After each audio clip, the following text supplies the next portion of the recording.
언제나 얻기 힘든 정보를 재미없게 방송하고 있습니다. 매번 TMI 쪽은 먹을 거를 얘기를 많이 했는데요. 이번에는 카도카와 뮤지엄이라는 곳을 한번 소개를 하려고 합니다. 도쿠로자와라는 곳이라서 도쿄에서는 서쪽으로 한 1시간가량을 들어가야 되는데 저희 집은 좀 서쪽이라서 한 3, 40분 정도면 도착을 합니다. 카도카와라는 일본의 대형 출판사에서 만든 서적박물관인데요. 한국 코엑스의 별마당 도서관 같은 좀 굉장히 멋지게 만들어져 있는 곳인데 몇 층 높이의 책으로 쌓인 벽에다가 프로젝션 아트라고 하는 프로젝터를 이용한 재미난 영상들도 있고요. 이게 교묘하게 책 광고랑 같이 잘 해놓고 있더라고요. 그리고 각 층마다 다양한 이벤트를 하고 있고 그래서 갈 때마다 질리지 않는 것 같습니다. 물론 여기 박물관 바깥쪽의 아케이드에서 2층에 음식 파는 곳이 식당이 있는데요. 요 음식들도 굉장히 추천하는 음식들이고요. 도쿄에서 갈 곳이 없으신 분들한테는 한번 여기도 가보시는 걸 추천합니다. 그리고 카도카와가 많은 애니메이션 IP를 갖고 있어서 그런지 그 옆에 신사나 이벤트 회장 같은 데서는 애니메이션 이벤트를 되게 많이 하더라고요. 요즘 가보면 거의 오타쿠의 성지가 된 느낌이랄까. 아무튼 추천하는 곳 중에 하나입니다. 이력서를 안 써본 사람들은 거의 없겠죠. 하지만 이력서를 자신있게 쓴 사람은 얼마나 될까요? 예전에 지내던 한 쉐어하우스에서 12월이 되니까 지방에서 3학년 학생들이 한두 달 계약하면서 많이 들어오더라고요. 일본은 3학년에 자기가 원하는 회사에 입사원서를 내고 합격을 하면 다시 돌아가서 4학년을 보내고 나서 그 다음에 취직을 하게 됩니다. 그때 제가 면접 연습을 도와주면서 많이 물어봤는데요. 보통 100에서 150개 회사에 이력서를 낸다고 합니다. 그리고 괜찮으면 그 중에서 한 10개 전후 회사에서 내정 통지가 오고요. 그 중에서 최종적으로 하나를 정해서 간다고 연락을 한대요. 즉, 그 간다고 연락 안 한 9개 회사는 내정 통지를 줬는데도 안 가게 되는 거죠. 그래서 회사들은 그런 것까지 예상해서 많은 수를 뽑아서 대기자 명단에 올려놓는다고 합니다. 즉, 대기 1순위에서 3순위 정도는 대체로 들어갈 수 있다고 하네요. 원래부터 회사 직원을 뽑는 입장에 놓인 지 거의 한 10년 정도 됐던 터라서 재밌게 면접관 놀이를 해주고 그리고 친해지고 나니까 나중에 고향인 오키나와로 돌아갔을 때 저도 같이 놀러 간 적이 있어요. 그래서 오키나와만의 알려지지 않은 맛집이라던가 여러 가지 재밌는 오키나와 여행 팁을 듣기도 했죠. 그리고 나서 또 한 10년이 더 지났나요? 면접관의 입장을 좀 많이 서본 사람으로서 경험이 적은 사람들도 자신있게 이력서를 쓰는 방법을 소개할까 합니다. 이력서 포맷이 있잖아요. 이런 건 법으로 정해진 건 없습니다. 그래서 꼭 따를 필요는 없고요. 이력서 포맷에 맞춰서 쓰다 보면 내가 하고 싶은 내용이 잘 전달되지 않습니다. 특히 사회 경험이 짧은 사람들은 이력서 포맷을 보면 학력, 경력 적는 라인이 대부분이라서 거의 다 공백밖에 안 보이게 되는 거죠. 그리고 많은 똑같이 생긴 지원서 속에 파묻혀서 파쇄기 행위 돼버리고 있겠죠. 역으로 저의 경우는 27번의 이직력이 있는 사람인데 최신 순으로 적으면 중간에 잘려서 오히려 경력이 짧은 것처럼 느껴지기도 합니다. 이렇게 많은 이직력으로 어떻게 살고 있냐고요? 심지어는 이직을 별로 좋지 않게 보고 있는 일본에서. 참고로 일본은 일생 동안 최대 5번 정도의 이직까지 허용하고 그보다 많으면 사회생활에 문제가 있다는 인식이 있습니다. 보통 이직을 인정하는 시기는 20대에서 30대까지 20년 정도고요. 그래서 5번이면 아무리 짧다 해도 4년은 일해야 한다는 얘기죠. 요즘은 일본도 이직이 잦아지는 추세라서 점점 이런 인식도 옅어져 가고 있긴 하지만 이런 부분은 각설하고요. 저의 노하우를 공개해 볼까 합니다.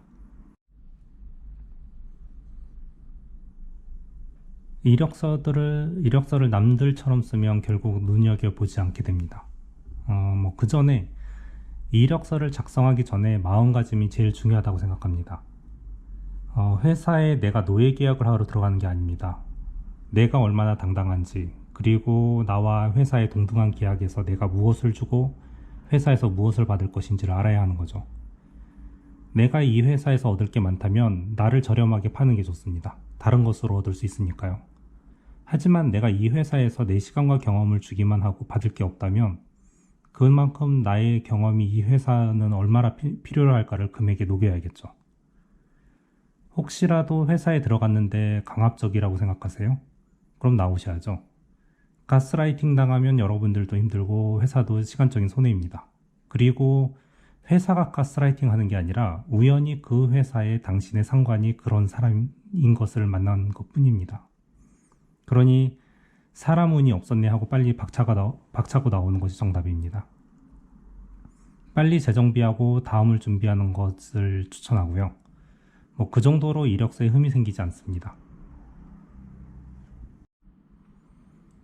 회사가 볼 수 있는 나라는 상품의 가치를 보기 위한 유일한 상품 소개서가 바로 이력서이죠.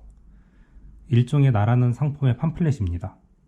엄청난 팜플렛이 쌓여 있습니다. 면접관이 그 속에서 자기 회사를 위한 제품을 골라야 돼요. 여기에 필요로 한 이력서는 어떻게 써야 할까요? 상품으로서 얼마나 가치가 있는지, 그리고 당신네 회사에서 필요한 노동력이 어떤 것이고 내가 당신네 회사 또는 그 서비스에 얼마만큼의 가치를 줄 수 있는지, 그러니까 나를 얼마에 사야 돼 라는 내용이 있어야죠. 그리고 그걸 한 줄에 요약해서 제일 상단에 굵은 글씨로 적어야 합니다. 저의 경우는 이렇게 많이 적습니다. 인프라 구축을 필요로 하는 기업은 인프라를 구축할 때 내가 들어가면 누구보다도 효율적으로 해줄 수 있어 라던가, 기존 인프라의 효율적인 운영의 경우 난 운영 비용을 줄일 수 있는 비책이 있고 그 경험이 있어 라던가, 당연히 그 근거를 밑에 기술해야 되지만 이건 이미 제가 경험을 갖고 있으니까 이력서 지금 보시는 분들에게는 별 도움이 안 되겠죠. 제가 경험이 없을 때는 어떻게 적었을까요? 저의 초기 이력서는 이런 식이었습니다. 나는 24시간 언제든 일할 수 있는 준비가 되어 있고 회사가 제시한 어떤 연봉이라고도 나는 따를 거야. 나는 다른 사람보다 적게 받는다고 불평하지 않아. 그리고 1년 뒤에 나의 가치를 인정해 준다면 난 너의 회사와 평생 일을 같이 할 수 있어. 이런 이력서로 거의 대부분 면접까지 진행됩니다. 면접관이 보면 이놈 괜찮겠네 라고 생각할 수도 있겠죠. 물론 제가 다니던 시절에는 거의 블랙이었어요. IT 기업이 굉장히 블랙이 많아서 1년 뒤가 되어도 나의 가치를 인정해 주지 않고 회사의 임금 기준이 있으니 처음에 정한 임금에 준해서 올려줄 수밖에 없다는 말을 거의 대부분 들었거든요. 그래서 이직력이 이 모양이 되긴 했지만 약속을 안 지키는 회사랑 같이 있을 수 없다는 게 제 지론이거든요. 하지만 이렇게 한 10년 하니까 제 이력은 엄청나게 올라가 있었습니다. 제 10년 경력직 중에 하루에 4천만 DAU, 그러니까 1일간 유니크 유저죠. 유니크 액세스 유저인데 이 정도 규모의 인프라 설계 구축 경험자가 있으신가요?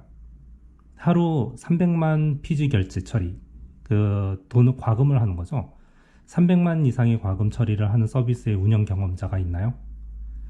순간 300GBps, 데이터 센터 하나의 규모가 10GBps가 대부분이긴 한데 한국의 경우는 300, 600GBps도 동시에 들어오기도 합니다.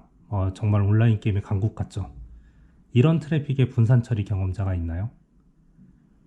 한국의 인터넷을 하루 동안 멈춰버린 경험자가 있나요? 이거는 자세히 말하면 큰일 나니 이 정도로 패스를.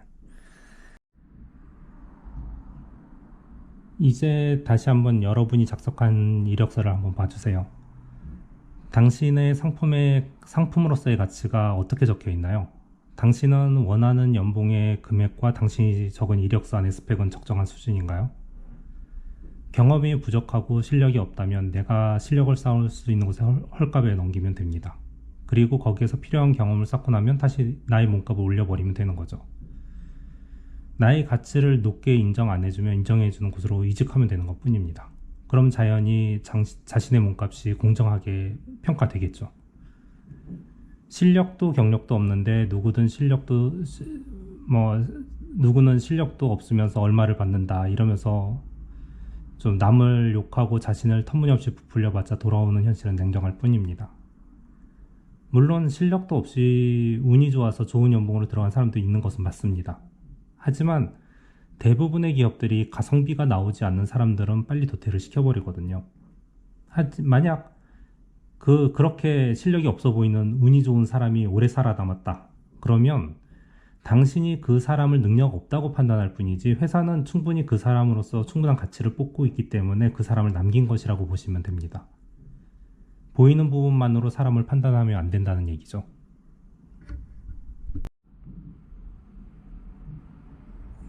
제일 중요한 건데요. 당신의 이력서는 한 장인가요? 제 이력서 폴더를 보면은 제가 지원한 회사 단위로 이력서가 나뉘어져 있습니다.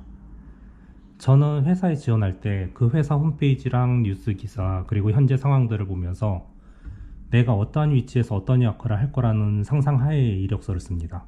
어차피 JD, 잡 디스크립션 보고 지원하는 거잖아요. 그리고 내가 그 회사에 그 위치로 들어간다면 그 회사의 가치가 얼마만큼 상승되기 때문에 나는 이 가격에 들어가야 된다 라는 포인트 위주로 적기 때문에 매번 이력서를 새로 씁니다. 회사를 타겟팅한 이력서와 어디에 들이밀어도 상관없는 두 종류의 이력서를 받아본 면접관은 어떤 이력서에 관심을 가질까요? 당연히 나의 회사를 타겟팅한 이력서는 여기만 바라보고 왔구나 하는 생각을 하게 되죠. 그럼 면접관도 그 이력서를 소홀히 보지 않게 됩니다. 관련이 있는 이야기인지 모르겠는데요. 많은 사람들이 델 PC를 팔고 있을 때는 많은 다른 기업 PC와 다양한 경쟁을 해서 만들고 있었습니다. 델은 판매할 때 이렇게 말했다고 합니다. 우리는 훌륭한 컴퓨터를 만듭니다. 좋은 디자인에 쉽게 사용할 수 있고 CPU는 인텔이 어쩌고저쩌고 메모리는 어느 정도고 디스크는 어느 정도에 이 컴퓨터는 어떤 기능을 담고 있습니다. 사람들은 이 내용을 보고 PC를 구매하기 위해서 열거한 기능들을 분석해야 했고요. 그리고 다른 비교 대상을 찾고 비교를 끝내고 나서야 나는 좋은 PC를 구매하구나 하고 안심하고 구매할 수가 있게 되죠. 그러면 그 유명한 잡스는 어땠을까요? 잡스는 자신들의 컴퓨터를 시연할 때 이렇게 얘기를 합니다. 우리가 하는 모든 것들은 기존 현상에 도전을 하고 다르게 생각하고 있다는 것을 믿습니다. 기존의 현상에 도전하는 우리들은 제품을 아름답게 디자인하고 간단하고 편리하게 사용할 수 있게 만들게 합니다. 지금 막 뛰어난 컴퓨터를 만들었습니다. 지금 모인 여러분들은 저에게서 이 컴퓨터를 구매할 준비가 되셨군요. 애플의 어떠한 광고를 봐도 스펙을 내보내지 않습니다. 그거는 많은 분들이 느끼셨을 거예요. 그 이유는 사람들에게서 스펙을 내세워서 다른 제품과 비교를 통해서 안심감을 가질 때까지 유저는 자신의 결정이 옳았는지를 판단하기에 굉장히 힘들어지는 걸 용납하지 않습니다. 우리는 언제나 혁신을 한다고 믿고 있고 이 믿음을 너희는 그냥 우리를 따라오기만 하면 그 혁신을 경험할 수 있어. 단지 이런 믿음으로 애플은 지금의 지위에 올라가 있는 거죠. 여러분 개인도 마찬가지입니다. 만약 면접관을 설득시켜야 되는데 경력이 짧다면 오히려 이렇게 설득을 해야 할 겁니다. 나는 혁신을 위해서 나의 모든 시간을 바쳐왔고 그 혁신은 당신의 기업에 충분히 도움을 줄 수 있어. 그러니까 혁신을 경험하고 싶다면 나를 써야 할 것이야. 단지 이렇게만 쓰면 떨어지긴 하겠지만 사람은 비논리적인 동물입니다. 여러분의 이력서의 첫 한 줄은 반드시 면접관의 마음을 움직여야만 합니다. 그리고 나는 아직 보잘것없지만 내가 성장해서 보여주겠어 라는 자신감과 그 근거를 제시하면 됩니다. 이제 여러분은 기존 이력서를 찢어버리고 다시 쓸 준비가 되어 있나요?